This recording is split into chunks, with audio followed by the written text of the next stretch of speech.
Hello Gemini, Sun, Moon, Rising, and Venus signs. Kamusta po kayo? Sana po ay nasa mabuti kayong kalagayan. Welcome back po sa Star Tarot. Kung bago kayo dito, welcome na welcome din kayo.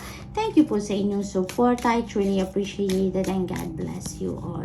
Tingnan natin ang mga messages ninyo for November 7 for Gemini. Pauna mensahe ni Gemini ay napakagandang coins.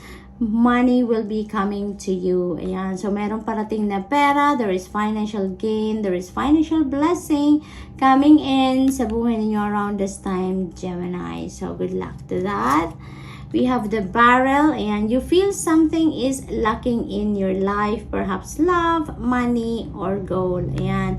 Alam mo, Gemini, no, ang paalala din sa inyo dito, kung meron kayong mga nararamdaman na mga ganito, na may kulang, may feeling lack kayo, no, as much as possible, i-transmute nyo po yan into positive thoughts, feelings, and emotions. Kasi yung feeling lack na yan, that is a low vibe, feelings, emotion, that is negative, no? May negative, ano yan, effect yan sa inyo. Dahil, you know, 'di ba, kung ano yung negative na naiisip ninyo, mas marami pa kayong maa-attract niyan na more negative things na mangyari sa buhay ninyo. The more na may nararamdaman kayong kulang, mas lalong dadami pa ang mga bagay na magkukulang kayo, no? Kaya baliktarin natin ang sitwasyon dito in order for you to receive the energy of this, no? Para na maging ma-attract ninyo talaga ang biyayang ito, pangkaperahan sa buhay ninyo. Tanggalin ninyo, napakahalagang tanggalin ninyo ang feeling lack na ito. Dahil, no, magkalaban yung dalawa, 'di ba? Ito, abundant and prosperous energy. Tapos ang nararamdaman naman ninyo ay kulang, no? So, mas matatalo ito ng feeling lack ninyo, ng feeling low vibe ninyo dito. Kaya as much as possible, Gemini, i-transmute ninyo yung kulang na to, na pakiramdam ninyo into prosperous and abundant energy, nang sa ganun mas maraming pera ang dumating, mas maraming swerte, mas maraming blessings, no, ang dumating. We have a success assured with good plans and hard work. This is a very important reminder din para sa inyo na magtatagumpay kayo, no? Success will come towards you, lalong-lalo na kung pagpaplanuhan ninyo yan, lalong-lalo na kung papartneran ninyo yan ng sipag at tiyaga, no? Wala kayong pupuntahang iba kundi tagumpay, no? So, yun ang reminder sa inyo dyan. We have the energy of the well, family wishes come true. Hindi lang ito isang wish, no, na maaring mag-manifest sa buhay ninyo, but these are wishes. Marami ang wini-wish ng pamilya, no, na maaring mag-manifest sa buhay ninyo around this time. So, good luck to that. We have good news na parating sa inyo, maaaring related yan sa mga financial opportunities or financial blessings na parating. No, maaari din na mababalitaan ninyo about dito sa wishes ng pamilya ninyo, at maaring yan ay dumating ng, alam mo yon, may heads up na sa inyo na kung ano man yung wini-wish ng pamilya ninyo, nandyan na, or kukunin nyo na, parating na, yung mga ganun ba, no? We also have the bag. Prosperous and abundant ng energy ninyo sa ngayon, kasi we have something important such as new job or new raise ang maaring dumating sa buhay ninyo sa ngayon. So, maaring merong mga job offers, no, business or career opportunity dito na parating sa inyo na maaring maghatid sa inyo ng prosperity and abundance. Maaring itong pagkakataon na to or mga sitwasyon na to ang parating na maghahatid sa inyo ng kaperahan, ano?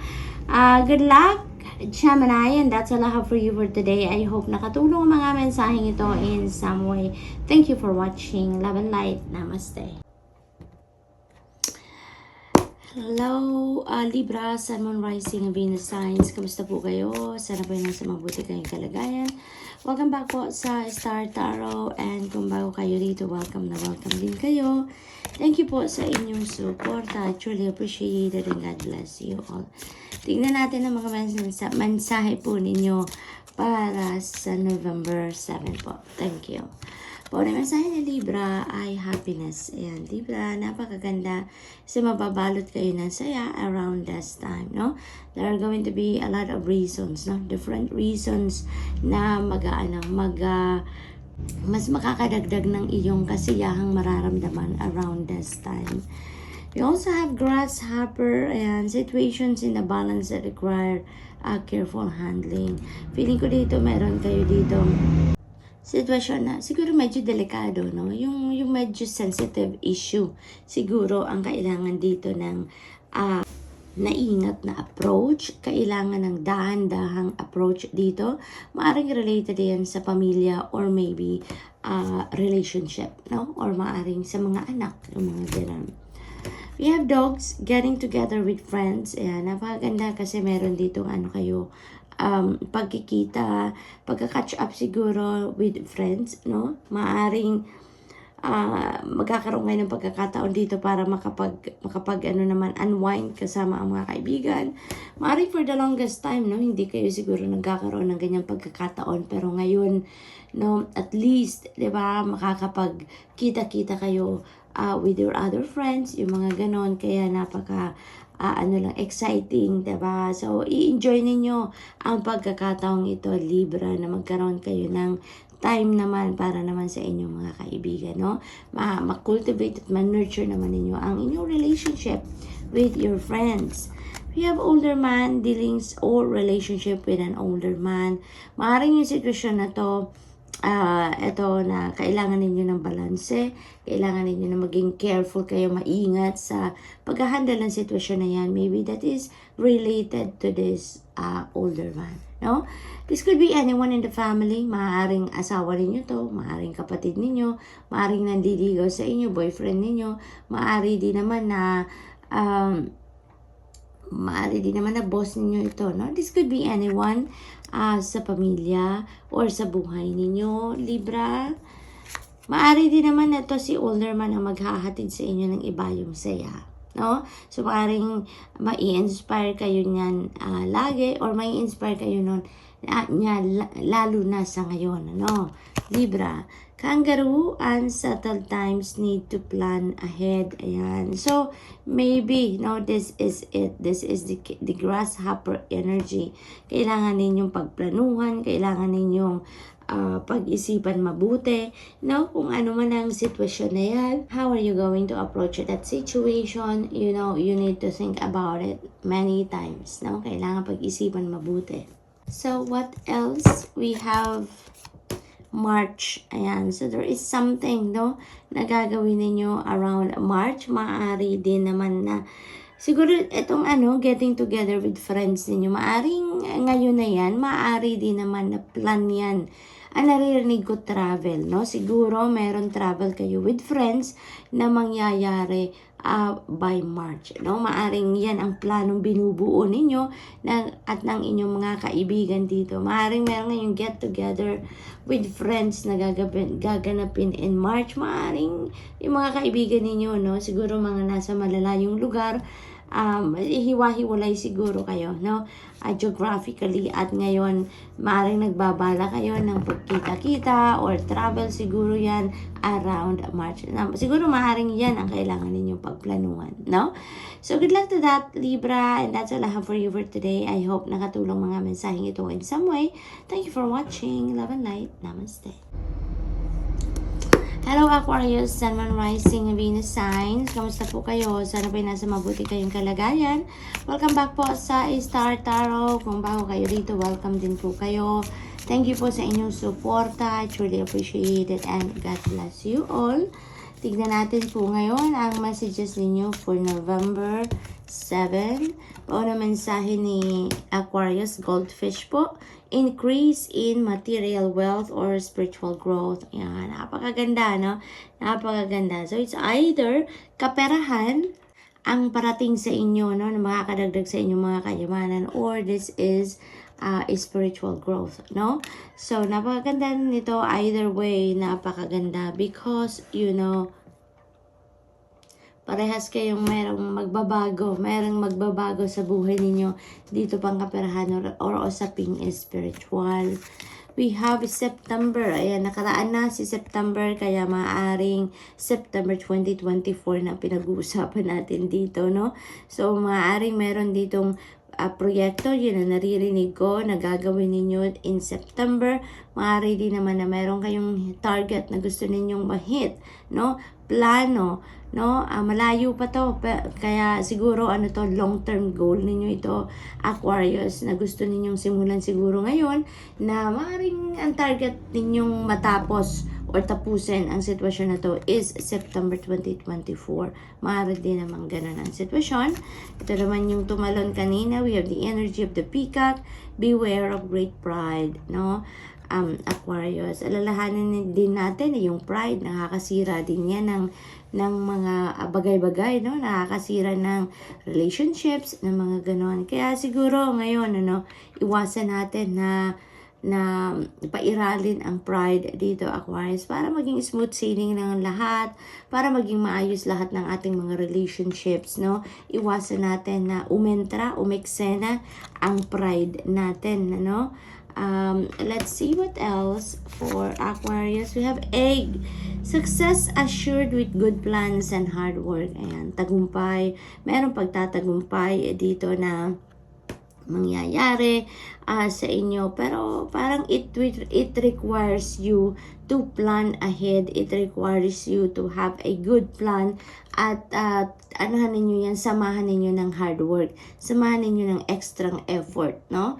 Parang malinaw na sinasabi dito, magtatagumpay ka sa kung ano man ang binabalak mo, ano man ang pinaplano mo, provided that you have a good plan and provided that pagsisikapan mo at pagtatrabahuan talaga, no?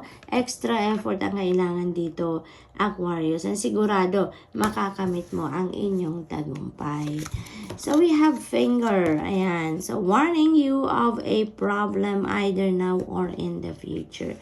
Ayan. So wina-warn na kayo, binibigyan na kayo ng heads up dito na maaaring merong problema, na maaaring magkaroon ng problema ngayon or in the future. Maaaring related yan dito, no, sa kung ano man ang inyong pinaplanong gawin, no? Kasi siguro, kung hindi ninyo pagpaplanuhan, hindi ninyo pagsisikapan, hindi ninyo titignan kung ano talaga ang inyong sitwasyon, ang all four corners of your situation, maaaring magka-problema kayo dyan. Kasi baka mayroon kayong ma-overlook na mga bagay, ma-overlook na sitwasyon na posibleng mangyari pagdaanan ninyo. Kaya ngayon pa lang, this is something na kailangan na ninyong pagmuni-munihan, pag-isip-isipan, nang sa gayon maiwasan ninyo ang pagkakaroon ng problema, no? So what else? We have spare and heartache over what you no longer have.